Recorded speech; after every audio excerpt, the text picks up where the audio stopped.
धनतेरस पर महिलाएं संभोग क्यों करती हैं? क्या है इसके पीछे की वजह? मित्रों, बने रहें पूरी वीडियो में। हम बताएंगे कि धनतेरस पर महिलाएं ये ऊर्जायोग क्यों करती थीं, पाप है या पुण्य। हम सब जानते हैं कि धनतेरस पर सोना चांदी खरीदा जाता है, हर घर में दीपक जलता है। पर क्या आप जानते हैं, सदियों पहले अवंतीपुर नाम के राज्य में इस रात को सोना नहीं बल्कि कुछ और ही खरीदा जाता था। वहां की रानी धनप्रिया ने एक ऐसा अदृश्य अनुष्ठान किया था जिसके बाद पूरे राज्य से दरिद्रता, रोग और कलह हमेशा के लिए मिट गए। ये अनुष्ठान मंदिरों में नहीं हुआ था, ये पूजा की थाली में नहीं मिला था, ये हुआ था राजा और रानी के अंतरंग कक्ष में। क्या ये कोई तंत्र था? क्या ये कोई वर्जित विद्या थी? इतिहास के पन्नों में छिपा है एक ऐसा गहरा रहस्य जो बताता है कि लक्ष्मी केवल आपके तिजोरी में नहीं, आपके संबंधों में ठहरती हैं। और धनतेरस, जिसे आज आप खरीदारी का पर्व मानते हैं, वो वास्तव में मिलन का पर्व था। कहानी का आरंभ और विचलित करने वाला विरोधाभास। प्राचीन काल में एक वैभवशाली राज्य था, अवंतीपुर।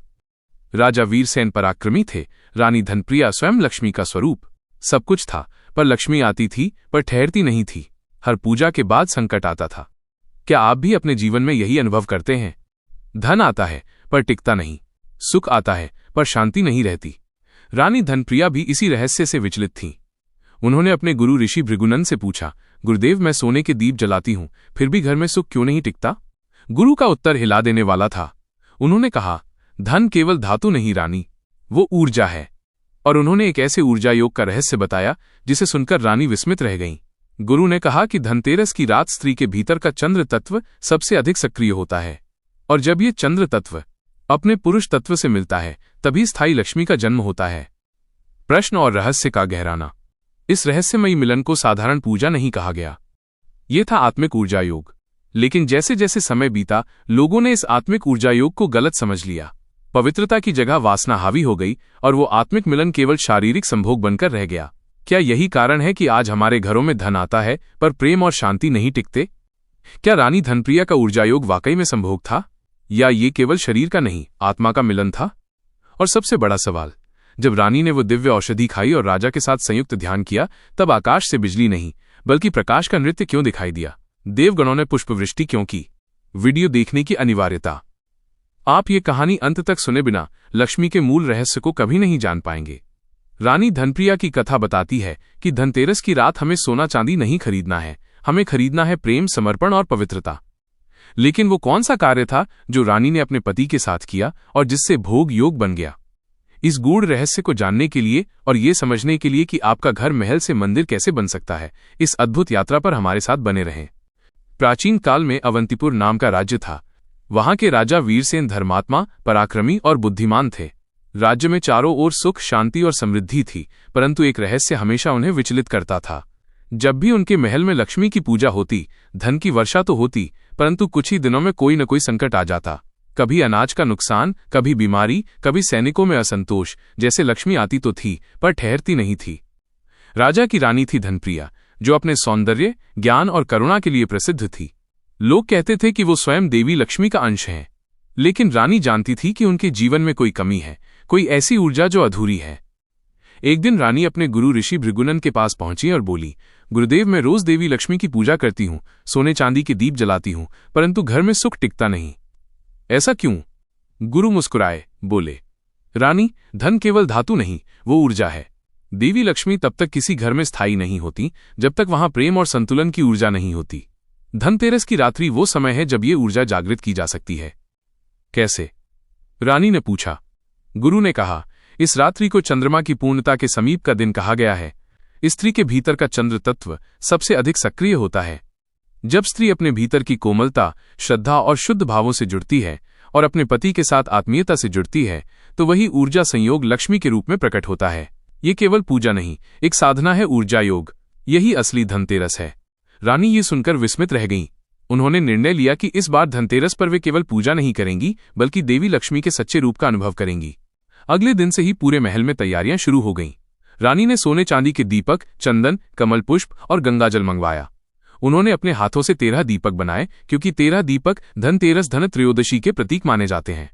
रानी ने महल के हर कोने में दीपक रखे और मन ही मन कहा, हे लक्ष्मी माँ, इस बार मैं आपको केवल सोने से नहीं, अपने भाव से बुलाऊंगी।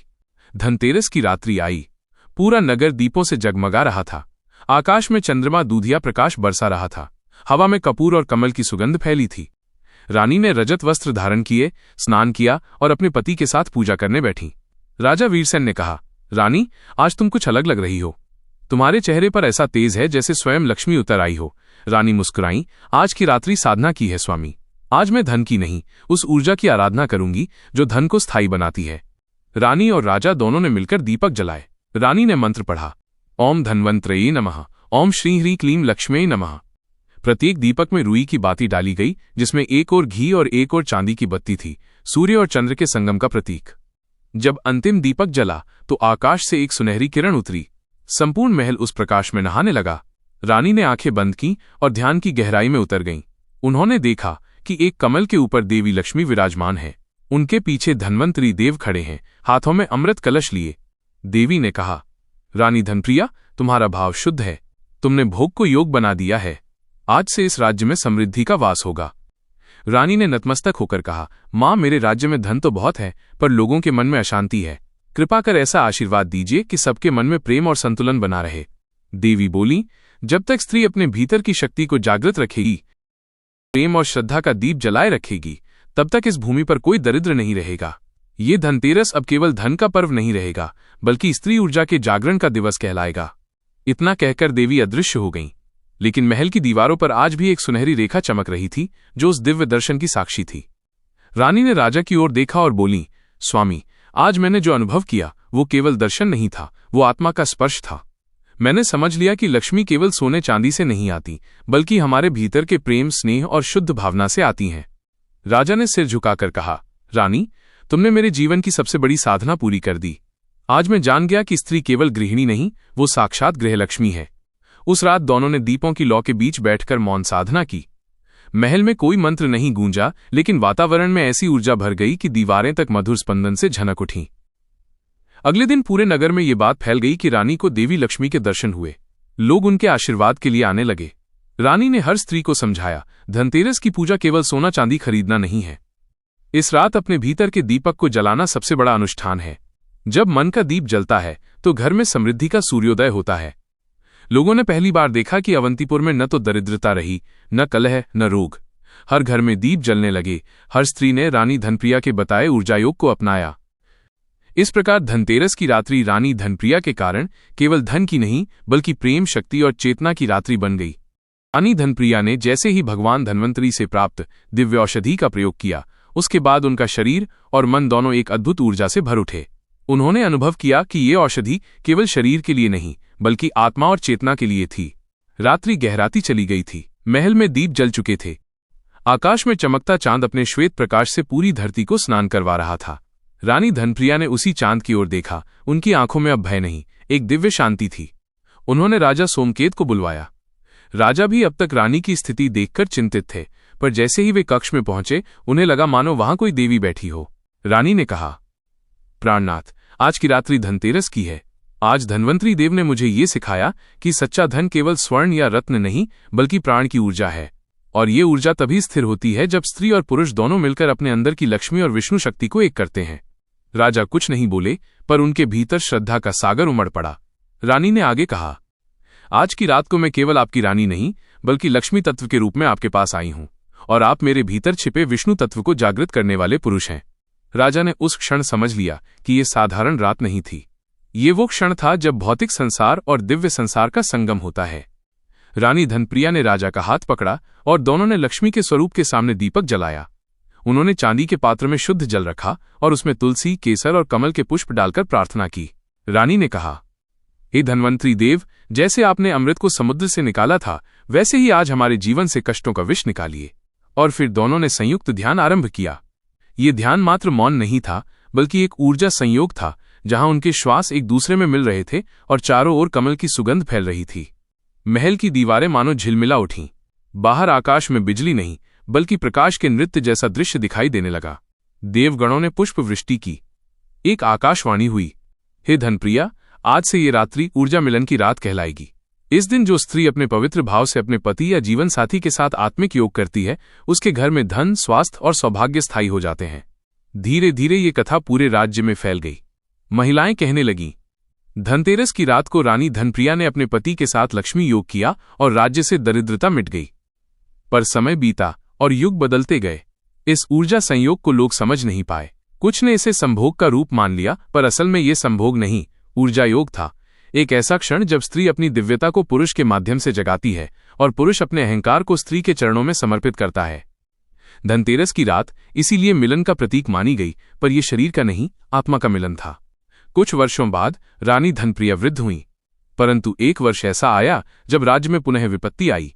फसलें सूख गईं, खजाने खाली होने लगे और लोगों के मन में भय बैठ गया। राजा ने कहा, रानी, क्या फिर हमें वो साधना करनी होगी?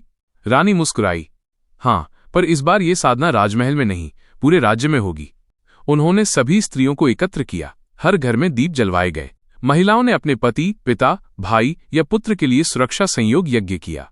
उस यज्ञ में स्त्रियों ने आत्मिक प्रेम से आशीष दी। जैसे लक्ष्मी विष्णु के चरणों में रहती हैं, वैसे ही सुख और संपन्नता हमारे घर में सदैव बनी रहे।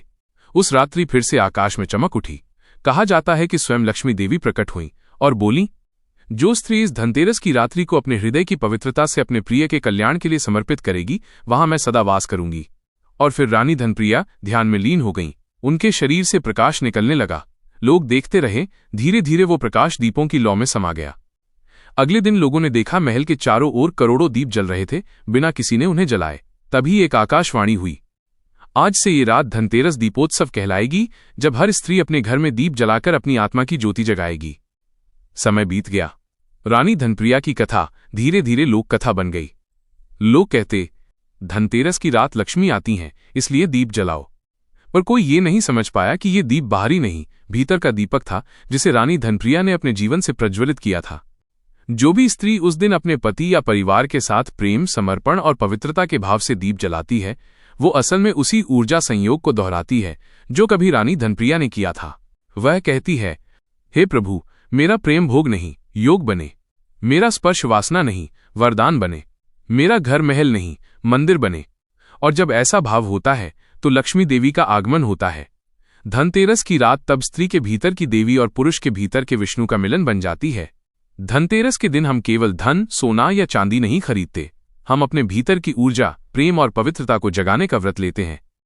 इस रात को स्त्री और पुरुष जब एक दूसरे के प्रति सम्मान, समर्पण और करुणा के साथ बैठते हैं तो वो क्षण सृष्टि की रचना का प्रतीक बन जाता है। इसीलिए कहा गया, स्त्री जहां सम्मानित होती है वहीं लक्ष्मी स्थायी होती हैं। और यही कारण है कि आज भी इस रात को महिलाएं स्वयं को सुसज्जित करती हैं, दीप जलाती हैं और अपने प्रिय के साथ बैठकर समृद्धि की कामना करती हैं। वो केवल एक उत्सव नहीं मनाती, बल्कि उस प्राचीन दिव्य संयोग को दोहराती हैं जिसने संसार को पहली बार प्रेम और प्रकाश से भरा था। धनतेरस की रात का रहस्य केवल चांदी के सिक्के या सोने की खरीद में नहीं छिपा है। वो छिपा है उस अदृश्य ऊर्जा संयोग में जहां स्त्री लक्ष्मी बनकर प्रेम देती है और पुरुष विष्णु बनकर सुरक्षा देता है। यही संयोग सृष्टि की मूल शक्ति है। यही धनप्रिया की कथा का संदेश है। धनतेरस पर जो स्त्री प्रेम से अपने घर को आलोकित करती है, वहां न केवल दीपक जलता है, बल्कि आत्मा का भी प्रकाश फैलता है।